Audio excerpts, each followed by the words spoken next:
Только переступив порог музея краеведения, одной из первых представлена экспозиция князю Михаилу Тверскому. Страницы из книг, иллюстрации, а также газетные вырезки рассказывают историю одной из известных личностей Древней Руси. В этом году исполняется 750 лет со дня его рождения.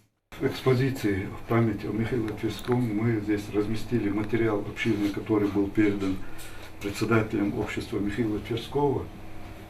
Повесть о Михаиле Ярославовиче Тверском, книга, написанная нашим историком, писателем Исой Кодзоевым. И надо отметить, что мы получили репродукцию, небольшую картины художника Иванова Всеволода Борисовича, картина «Державный князь Михаил Тверской».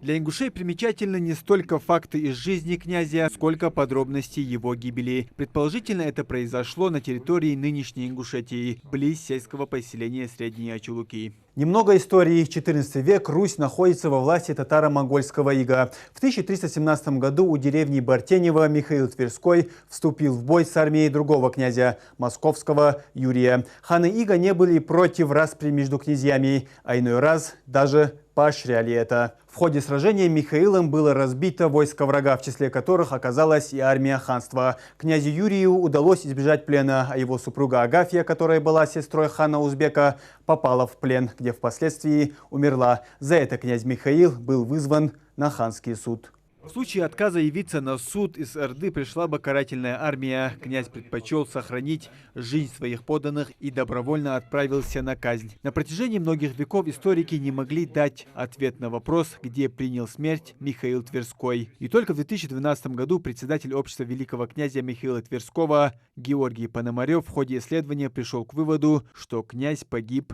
на ингушской земле. Принесли огромную широкую доску, положили тело Михаила на эту доску, привязали крепко веревками, положили на телегу и перевезли, как сказано в Житие, и перевезли через речку Адж. И же речется Горесть. И вот Виталий Виноградов написал статью и высказал о речке Адж, о месте гибели Михаила Тверского, так статья называется. И он высказал предположение, что речка Адж – это нынешняя река Ачалуки.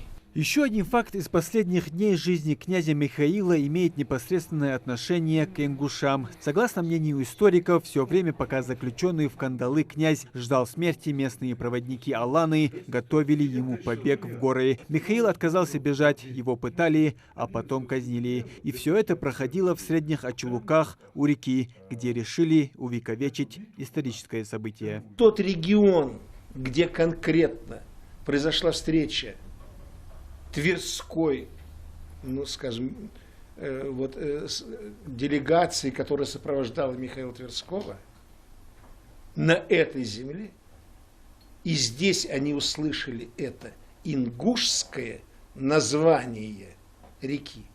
Это дает возможность сделать вывод, что этот регион, во всяком случае, населяли уже предки, те аланы, которые стали предками нынешних ингушей. Была проведена работа и было подготовлено обращение к руководству страны, аппарат президента России, которая очень была поддержана, и эта работа будет продолжена. Убедительно просим увековечить имя и подвиг Михаила Тверского на территории Республики Ингушетия, а именно в Средних Ачулуках, где произошло это событие. Взамен памятного камня на месте смерти Михаила должен возвышаться величественный памятник под стать подвигу, чтобы всякий проезжающий знал, на этом месте Михаил Тверской отдал жизнь за другие своя. Муслим Ганиев, Асхаб Белокиев, Новости 24.